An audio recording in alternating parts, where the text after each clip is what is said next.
Em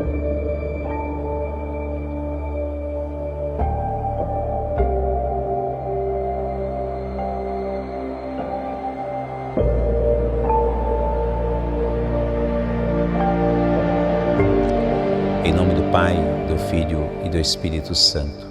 Amém. Juntos, no início desta aula, vamos clamar a Deus as graças do Espírito Santo sobre nossas vidas. Rezemos juntos. Espírito Santo, amor do Pai e do Filho, inspirai-me sempre aquilo que devo pensar, aquilo que devo dizer, como devo dizê-lo, aquilo que devo calar, aquilo que devo escrever, como devo agir, aquilo que devo fazer, para procurar sempre a vossa glória, o bem das almas e a minha própria santificação. Amém. Nossa Senhora Aparecida, rogai por nós. São José, rogai por nós. Continuemos então nosso aprendizado em nossa aula agora, aqui na esteira de Moisés, como sendo ali um instrumento de graça nas mãos de Deus. Moisés, um grande libertador, na figura veterotestamentária. Passado agora o Mar Vermelho, eles entoaram um grande cântico de louvor, porque isso é muito comum na igreja, em todo o tempo da história bíblica. Nós teremos esses detalhes como sinais de aprendizados a todo o povo. E todas as vezes que o fiel alcança uma graça de Deus, deve então produzir esse sentimento de gratidão a Deus, um cântico de louvor. Então, vamos lá no Novo Testamento mais uma vez, e aquele contexto, o cenário da última ceia, o qual depois será visto pelos apóstolos como um momento de celebração. Ainda não tinha esse nome propriamente dito nas páginas do Novo Testamento como missa, mas se falava sobre a fração do pão e a partilha da palavra. O que depois, nos primeiros séculos, a tradição da igreja vai dar o conceito de missa. A missa é aquele momento o qual Jesus, com os seus apóstolos na última ceia, ele institui a Sagrada Eucaristia, institui o sacerdócio, e ali o ritual do Novo Testamento, que vai substituir a antiga Páscoa, aquela que nós demos no capítulo 12, já em algumas aulas anteriores. Mas tudo isso para dizer para você que no ritual da missa, então existem alguns símbolos. Não se preocupe, só estou adiantando um pouco, aulas que nós vamos ter no Novo Testamento. Nós vamos ter aulas sobre a missa, sobre cada parte da missa, seus sinais, gestualidade, símbolos, a teologia que se dá ali em torno do altar, etc. e tal. Teremos aulas específicas para isso, não se preocupe. Estou só adiantando porque acredito que este contexto do Êxodo, ele também está ali muito alimentando essa figuração de um aspecto em particular da missa. Então, quando o sacerdote, ele entra em procissão de entrada, a cruz à frente, é sinal ali, de que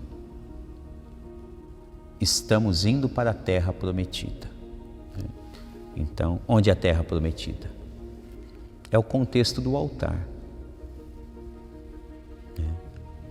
É onde vai se dar a missa no altar, a terra prometida, a missa, onde se une o céu e a terra. E depois disso, né, existe ali as partes iniciais da missa, né, quem preside a missa acolhe o povo com o sinal da cruz e depois introduz o povo no ato penitencial, pedir perdão dos pecados. E quando se pede o perdão dos pecados, tem a absolvição de quem preside a missa e logo em seguida, quando se trata de missa dominical, né, fora do tempo do advento e fora do tempo da quaresma, nós temos ali o que nós chamamos de hino de louvor. E o hino de louvor também, ele ganha essa característica particular do que está acontecendo aqui no Antigo Testamento. Quando Moisés, ele atravessa o Mar Vermelho e o mal é derrotado ali, sendo afogado no mar, né? Então, quando Moisés atravessa, ele reúne o povo e então se canta, né, aquela coisa belíssima que, como eu bem disse, nós cantamos todo ano na missa da Páscoa, o cântico de Moisés, a gratidão de Moisés, né, que ele entoa com o povo. Então, no cântico ele vai ritualizar o que Deus fez com os perseguidores dos filhos da antiga aliança. Então, o cântico narra tudo isso, né? Os detalhes que Deus fez. E ali se traduz em um grande cântico de ação de graças. O povo de Israel está cheio de gratidão a Deus, agradecendo a Deus, está com o coração feliz. Como eu bem dizia,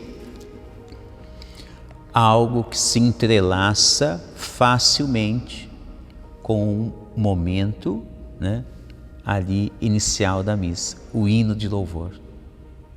Primeiro pedimos perdão, recebemos o perdão de Deus, Deus nos perdoa e então logo na sequência nós cantamos a Deus um grande hino de louvor, agradecidos pelo perdão e pela terra prometida que Deus está nos conduzindo, ou seja, no caso do Novo Testamento, a Santa Missa, né?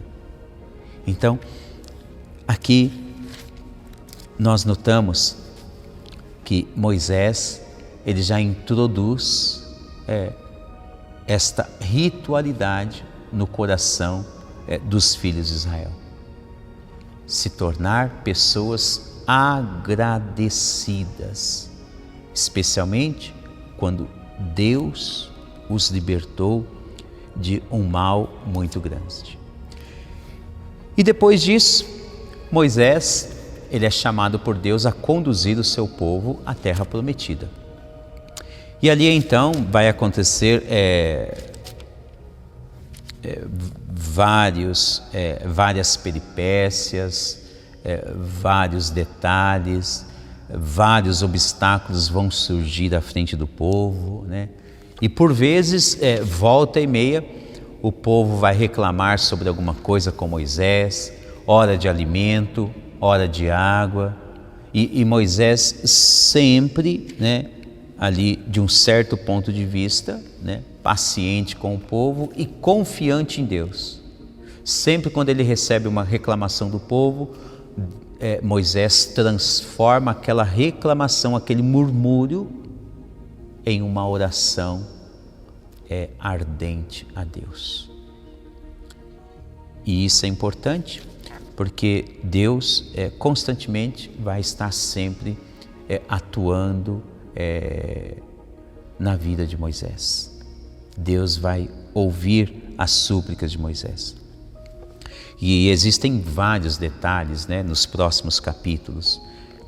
As águas da rocha, né, naquela ocasião quando eles acampam em Rafidim, uma outra região, né, o povo está com sede e Moisés reza a Deus e Deus diz: olha, toque a vara com a rocha. E sempre Moisés obedecendo, e confiante, né? Moisés executa e Deus realiza o prodígio. Sempre assim. Moisés obedece e Deus realiza o prodígio. E depois nós temos ali nos capítulos, né, que se seguem, nós vemos Moisés chegar com o povo no Monte Sinai, né? Monte Sinai, ou aquele, como eu disse em outras aulas, ele pode ser traduzido também como Monte Horebe. É aquele monte onde Moisés teve a sua experiência mística do seu chamado com Deus. Então, Moisés está levando todos os filhos de Israel para esse local, né? E isso é interessante de se perceber, porque naquela situação onde Moisés ele teve uma experiência com Deus, agora ele está conduzindo o povo para lá. Isso é bonito de se observar, porque aquilo que Moisés sentiu de Deus, ele quer que as outras pessoas também sintam, né? E isso daqui já se traduz para nós em uma virtude fantástica, né? Sobretudo a virtude da caridade. Se você tem Deus no coração e sabe que Deus é bom, que Deus te ajuda, te protege, você sempre vai querer esse mesmo Deus para as outras pessoas. Porque há um documento, né, escrito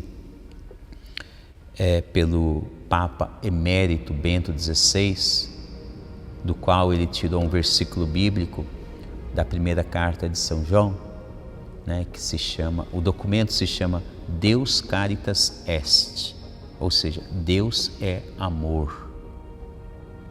Então, quando você sente a beleza do amor de Deus em sua vida, este amor de Deus se traduz no seu coração como uma fonte inesgotável de caridade. Se você viver sempre na presença de Deus, se tornará uma fonte inesgotável de caridade. E esta caridade no seu coração vai te impulsionar que você queira que outras pessoas mais também façam a mesma experiência que você tem com Deus. Moisés está levando todo o povo para o Monte Sinai para ter experiências de Deus, né? Mas é fato que tem alguns detalhes, né? Teremos aqui alguns níveis que poderemos subir. Talvez nem todo o povo subirá de uma vez ao Monte Sinai. Haverá outros detalhes importantes, porque aí no capítulo 20 do livro do Êxodo, nós vamos ver aquele famoso momento do decálogo, né, das 10 palavras, onde Deus entrega a Moisés os mandamentos da lei de Deus. E é algo que devemos pensar seriamente, né, e de maneira muito profunda, né? Um Deus que oferece algumas leis a serem observadas. O Catecismo da Igreja Católica, utilizando deste contexto do Decálogo, ele oferece aqui várias explicações. É fato que não poderemos estudar todas, né? Aqui eu estou folheando, talvez você veja. Então aqui são vários parágrafos, vários artigos. Mas vamos lá a uma ou duas palavras neste contexto, o qual Moisés está querendo inserir os israelitas, né? Onde Moisés ele recebe de Deus o Decálogo. O número 2056 do Catecismo da Igreja Católica, ele tem o título e chama O Decálogo na Sagrada Escritura. Aí ele faz algumas explicações e diz assim: a palavra decálogo significa literalmente 10 palavras. Tá? Deus revelou essas 10 palavras a seu povo no Monte Sagrado, o Monte Sinai, capítulo 20 do Êxodo. Ele as escreveu com seu dedo, à diferença de outros preceitos escritos por Moisés. São palavras de Deus de modo eminente. Foram transmitidas no livro do Êxodo e no livro também do Deuteronômio, um outro paralelo, né? E desde o Antigo Testamento, os livros sagrados se referem às 10 palavras. Mas é em Jesus Cristo, na nova aliança, que será revelado o seu sentido pleno. Não podemos nos esquecer nunca, jamais. Todos os acontecimentos veterotestamentários, cada um deles são prefigurações da plenitude que será realizada a partir da pessoa de Jesus Cristo. Jesus torna plena a lei do Sinai, a lei das 10 palavras, a lei do Decálogo. Tá? E aí se diz assim: as 10 palavras resumem e proclamam a lei de Deus. Tais foram as palavras que, em alta voz, o Senhor dirigiu a toda a vossa assembleia no monte, no meio do fogo, em meio às trevas, nuvens e escuridão. Sem nada acrescentar, escreveu-as sobre 2 tábuas de pedra e as entregou a mim, no caso Moisés, né? Então aqui eu estou lendo em primeira pessoa, mas se refere a Moisés. Deus escreve e entrega a Moisés o Decálogo. E aí se torna para nós um contexto importantíssimo, porque serão leis de proibições, né, e leis positivas. Leis de proibições, né? Não faça isso, não mate, não roube, não furte. Lei positiva, né? Honre seu pai e sua mãe.